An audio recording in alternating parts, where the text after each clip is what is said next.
Tem que falar mais alto. Eu tô muito feliz. Todo mundo está aqui. Eu esse ano consegui juntar toda a família, tanto de um lado quanto do outro. Pena que a Nilda não está aqui mais. A gente sabe por quê. Ainda bem. Tá gravando, pai. Eu queria agradecer. Corta, vamos lá, de novo. Renata, a gente vai ter que photoshopar isso depois, né? Eu queria agradecer a todo mundo que está aqui, um agradecimento Chora. especial Chora. a uma pessoa que ela se foi, mas a gente perde um para ganhar um. Eu quero agradecer ao Rodrigo por estar aqui hoje.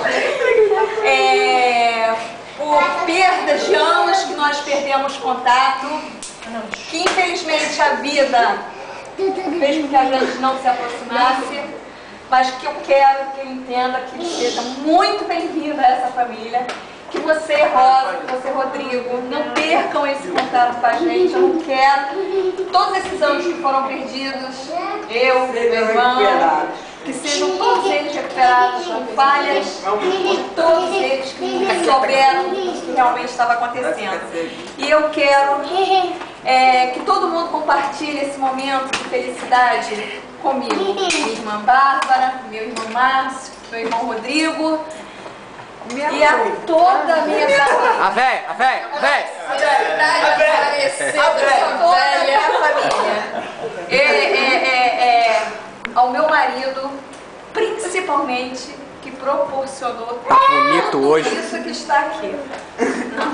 Aê! Eu tô impressionado que não é coisa que eu falar sem chorar, né? Agora vamos dar um ipiurra pra quem? O seu Nivaldo.